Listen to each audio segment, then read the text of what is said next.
I don't think anything she says at this point will sway anyone. The odds are just too stacked against her now. With all the things that have been said, Paimon doesn't think there's any way left for Furina to win. I believe the time for arguments and presentation of evidence has come to an end. If there are no objections, we will move on to the final judgment.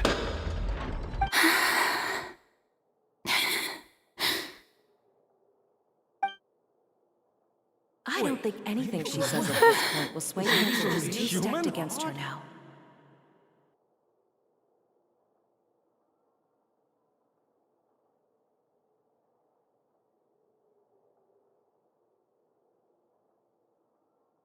In my capacity as Chief Justice, I shall now render judgment on Furina's misrepresentation of herself as the Archon of Fontaine. As a human who knowingly deceived her fellow citizens, Furina is guilty.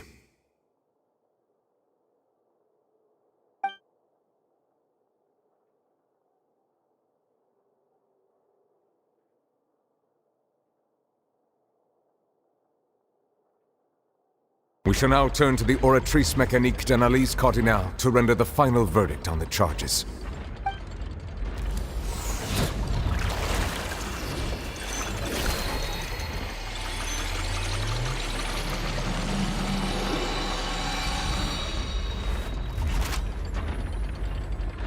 According to the judgment of the Oratrice Mécanique d'Analyse Cardinale, Furina is...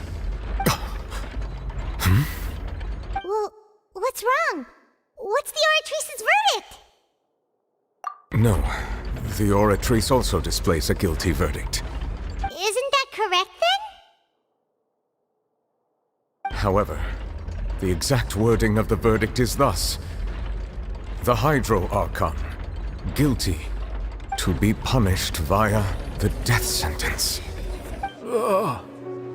The death sentence? That's actually one of the available sentences? I've always thought that it was just a myth. The one and only time the death sentence has been handed out at the court, and it's been given to the very person we've worshipped as the god of justice? What an unexpected twist. Furina's been sentenced to death by the Oratrice? We just wanted to use the trial to show her the seriousness of things so she'd tell us the truth. How did things escalate this quickly? This outcome is indeed quite strange. According to Fontaine's current definitions of justice, as well as its recommendations for criminal sentences, is this sentence really appropriate for the crimes that have been committed? Yeah! Even Fauché wasn't sentenced to death by the Oratrice. You know, the real evil mastermind behind the serial disappearances case. Indeed. Not only is Furina's sentence overly excessive, the very point of our trial today was also to prove that Furina has never been the Hydro Archon in the first place. But now, the Oratrice seems to have deliberately invoked the title of the Hydro Archon. What does this mean?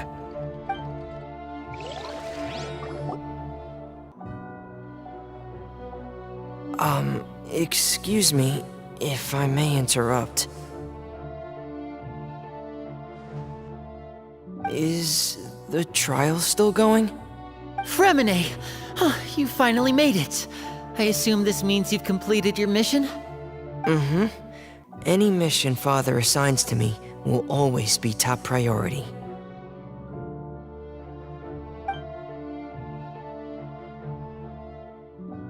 Is that the first prophecy slate? Huh. So the knave privately arranged for Fremine to try and find the missing slate. I looked everywhere and finally found it at the bottom of the sea. It took me a long time to get around some dangerous stretches of water. But has the trial already concluded? Then doesn't that mean I've come too late? Oh no. Father will be disappointed in me. Thank you for your hard work, Mr. Fremine. Please allow me to review the record left on the slate. Traveler, I believe that you have already seen the other existing slates, and would like you to come here and confirm their contents.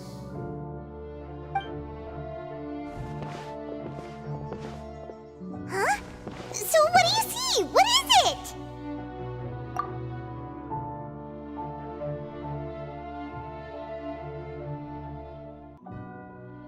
I believe I've now made sense of the Hydro Archon's crime.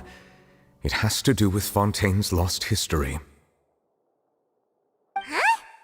Isn't the Hydro Archon just guilty of deceiving her people? Oh, wait, no, that's Farina, and we've already proven that she's not the Hydro Archon. So when you say Hydro Archon, do you mean the real Hydro Archon we've been kinda talking about? In truth, everything that you've encountered in Fontaine up until this point can be traced back to the contents of these stone slates.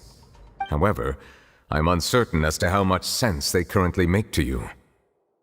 Okay, let's try to recall the contents of the other 3 stone slates. Paimon will do her best to help you remember.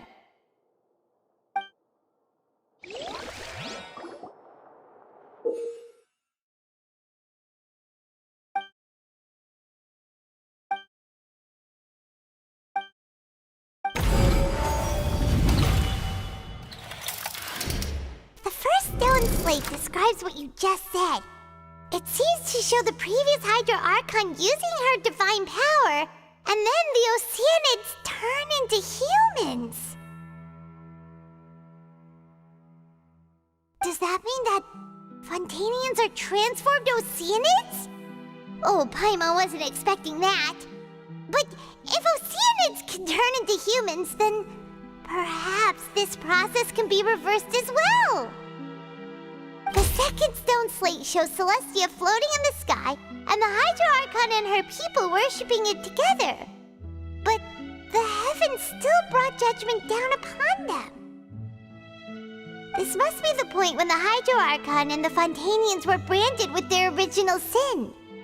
Does this mean that the original sin and the Hydro Archon sin are the same thing?